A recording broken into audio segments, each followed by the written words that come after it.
Friends, welcome to my class. Issue of debentures में आज हम रिवाइज करेंगे हमारा topic issue of debentures for consideration other than cash. Consideration other than cash का क्या मतलब हुआ कि डिबेंचर्स जो कंपनी इशू करेगी उसके अगेंस्ट अब उसे कैश रिसीव नहीं होगा। क्यों नहीं होगा? क्योंकि कंपनी से पब्लिक इशू नहीं निकाल रही है। Rather these debentures are issued either to the promoters और टू द वेंडर्स। प्रमोटर्स को दिए जाते हैं कि उन्होंने इनकॉर्पोरेशन के टाइम पे कंपनी की हेल्प की होती है, तो इनकॉर्पोरेशन के टाइम पे उनकी हेल्प के अगेंस्ट कंपनी जो है डिबेंचर्स इशू करती है। उस टाइम पे हमारी एंट्री आएगी incorporation expenses account debited to जितने भी परसेंटेज ऑफ डिबेंचर्स। ये परसेंटेज डिबेंचर्स का क्या मतलब हुआ? ये परसेंटेज शो करती है कि डिबेंचर्स के ऊपर कितना इंटरेस्ट देगी कंपनी। ठीक है। वेंडर्स मतलब या तो कंपनी ने कुछ एसेट परचेज की होगी या कंपनी ने किसी और कंपनी का बिजनेस ही परचेज कर लिया होगा। ठीक है। तो उसके अगेंस्ट भी बजाय कि कैश देने के कंपनी जो है वेंडर को डिबेंचर्स इशू कर सकती है।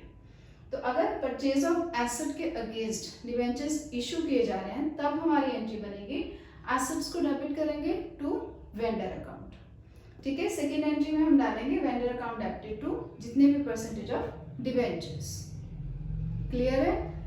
ये जो डिबेंचर्स इशू किए जाते हैं ये अगेंस्ट एसेट्स। दूसरा, जब एक कंपनी दूसरी कंपनी की बिजनेस को ही परचेज कर लेती है तो एसेट्स भी परचेज करेगी और लायबिलिटीज को भी टेक ओवर करेगी। ठीक है। तब हम एंट्री डालेंगे एसेट्स को डेबिट करेंगे टू लायबिलिटीज टू वेंडर। अब इस चीज में एक चीज का ध्यान रखना है कि कई बार ऐसा हो जाता है कि लायबिलिटीज और वेंडर के अमाउंट हम क्रेडिट करेंगे परचेज कंसिडरेशन से। परचेज कंसिडरेशन का मतलब हुआ कि वो चीज कितने में खरीदी गई है। अगर एसेट है तो वो एसेट कितने में खरीदी है, एक्चुअल वैल्यू ने वेंडर को कितना अमाउंट कंपनी ने देना है, that is the purchase consideration. Similarly जब बिजनेस परचेज करेंगे तो कितने में बिजनेस खरीदा गया है, परचेज कंसिडरेशन आपको क्वेश्चन में या तो दे रखी होगी या आपको निकालनी होगी। ठीक है। तो वेंडर की अमाउंट आएगी परचेज कंसिडरेशन से। तो हो सकता है क्वेश्चन में क्रेडिट साइड ज्यादा हो और एसेट जो है वो डेबिट साइड आपकी कम रह जाए। तो उस केस में जो भी डिफरेंस आएगा that will be transferred to goodwill account. ठीक है। सिमिलरली ऐसा भी हो सकता है कि डेबिट साइड ज्यादा है और क्रेडिट साइड कम है। उस केस में जितना भी डिफरेंस आएगा उसे हम ट्रांसफर करेंगे टू कैपिटल रिजर्व में। ठीक है। गुडविल या कैपिटल रिजर्व दोनों में से एक ही चीज आएगी। तो फर्स्ट एंट्री आपकी डल गई, सेकेंड एंट्री आपकी सेम रहेगी vendor account debited to debentures. ठीक है। एक क्वेश्चन के थ्रू करते हैं तो ये हमारे जो वेंडर को हमने डिबेंचर्स इशू करने हैं ये एंट्रीज बिल्कुल क्लियर हो जाएंगी। तो सबसे पहले आप क्वेश्चन गो थ्रू कीजिए। तो अब जैसे हमें क्वेश्चन कहता है कि a company purchased assets of 99,000 from another firm. It was agreed that the purchase consideration will be paid by issuing 11% debenture of 100 each. Pass the journal entries when the debentures are issued at par, premium or at discount. अब company ने debentures issue किए हैं पार पे, premium पे, discount पे, ये तो बता दिया, बट कितने नंबर ऑफ डिबेंचर्स इशू किए हैं ये नहीं बताया। ठीक है। तो सबसे पहले हमें यही निकालना पड़ेगा कि कितने नंबर ऑफ डिबेंचर्स इशू किए हैं। उसे निकालने के लिए हमारा फॉर्मूला चलेगा इशू ऑफ डिबेंचर्स हम निकालेंगे purchase consideration upon issue price of the debentures. ठीक है। तो जब डिबेंचर्स पार पे इशू किए जाएंगे उस टाइम पे कितने नंबर ऑफ डिबेंचर्स इशू करेगी, तो एंड करके देखते हैं कितने अमाउंट परचेज कंसिडरेशन कितनी है 99,000 की और इशू प्राइस कितना है, एक डिबेंचर की कॉस्ट है आपकी 100 रुपीज की। ठीक है। तो डिवाइड बाय 100 करें तो दैट विल बी 990 डिबेंचर्स जो है कंपनी ने इशू किए जब डिबेंचर्स इशू किया एट पार। तो हमारी एंट्री क्या बनेगी? फर्स्ट एंट्री हमारी बनेगी सन्ड्री एसेट्स को हम डेबिट करेंगे विद रुपीज 99,000 टू वेंडर। ठीक है। Amounting rupees 99,000। तीनों ही केसेस में हमारी फर्स्ट एंट्री सेम रहेगी। फर्क कहाँ पे पड़ेगा, जब पार पे इशू कर दिया है तब कितने नंबर ऑफ डिबेंचर्स इशू किए, 990। एंट्री क्या बनेगी हमारी, वेंडर को हम डेबिट करेंगे टू कितने परसेंट है, 11% डिबेंचर्स। ठीक है, यहाँ पे तो सिंपल सिंपल आपका आएगा 99,000। कैसे, 990 डिबेंचर्स थे और एक डिबेंचर की कॉस्ट है आपकी 100 रुपीज की, अमाउंट बना 99,000। सेकेंड है जब वो प्रीमियम पे इशू कर रही है, फर्स्ट एंट्री हमारी सेम रहेगी। आप देखते हैं कि नंबर ऑफ डिबेंचर्स कितने इशू किए, इशू परचेज कंसिडरेशन आपका वही 99,000 का, और प्रीमियम है आपका 10%, दैट मीन्स इशू प्राइस कितना हो गया 110 का। तो नंबर ऑफ डिबेंचर्स जो कंपनी ने इशू किए दैट इज 900 डिबेंचर्स। ठीक है, तो सेकेंड एंट्री हमारी क्या बनेगी, vendor account debited with rupees 99,000 to 11% debentures to security premium reserve.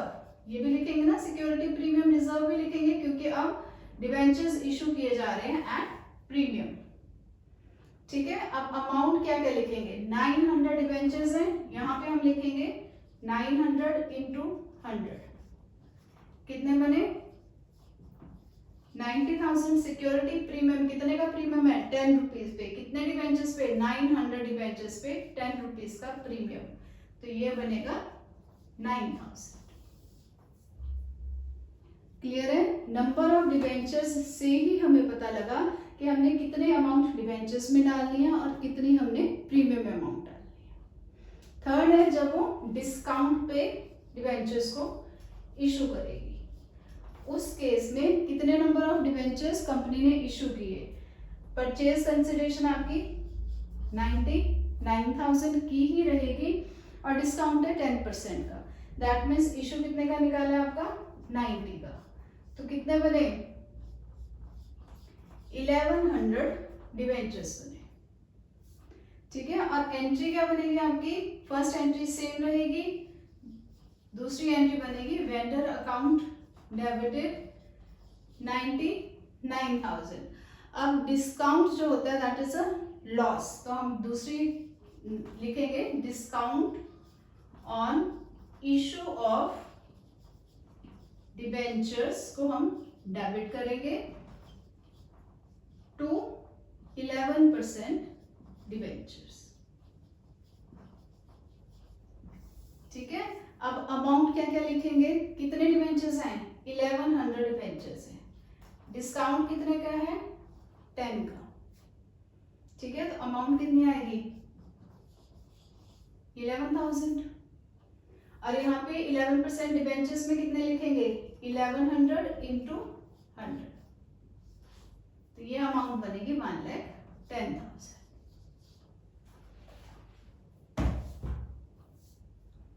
Clear है, हमने क्या किया 1100 डिबेंचर्स थे, डिस्काउंट है आपका 10 रुपीज का, तो 1100 इंटू 10 करके discount on issue of debentures जो हमने डेबिट किया था उसके अगेंस्ट लिख दिया, और 1100 डिबेंचर्स है, 100 का एक डिबेंचर है, तो 11% डिबेंचर्स के अंडर हमने लिखा 1,10,000 का। ठीक है, तो जब भी इस तरीके से क्वेश्चन आएगा सबसे पहले आपको इशू ऑफ डिबेंचर्स, कितने नंबर ऑफ डिबेंचर्स इशू किए गए हैं वो निकालना पड़ेगा और उसी हिसाब से आपकी एंट्रीज बनेगी। अब एक क्वेश्चन करते हैं, जब कंपनी दूसरी कंपनी की एसेट्स और लायबिलिटीज मतलब बिजनेस टेक ओवर करती है तो हम कैसे एंट्रीज डालते हैं। तो अब जैसे हमें क्वेश्चन कहते हैं कि x limited took over assets of ₹7 lakh and liabilities of 60,000 of Y Limited for the purchase consideration of 6,60,000. X Limited paid the purchase consideration by issuing 9% debenture of 100 each at a premium of 10%. Pass the journal entries in the books of X Limited.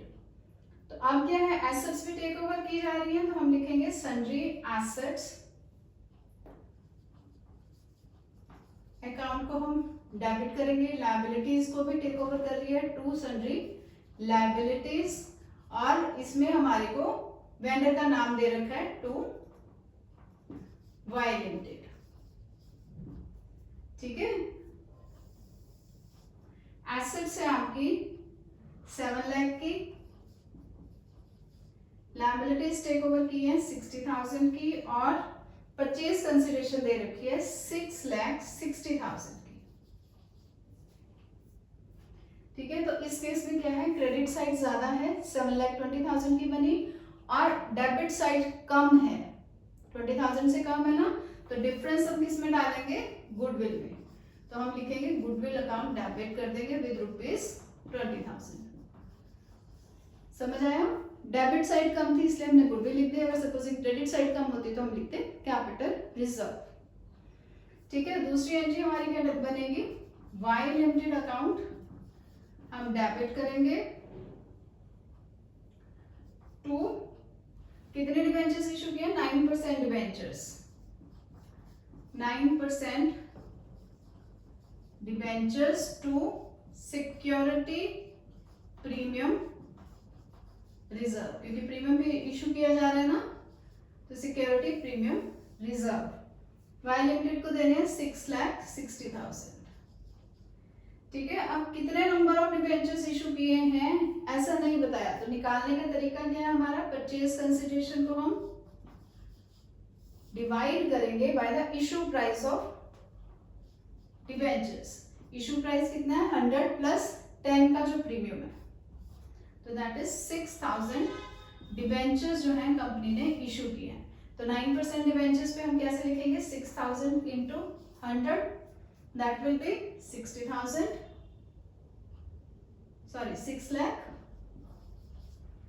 और 6,000 into 10 करेंगे तो security premium reserve में amount जाएगी 60,000। ठीक है,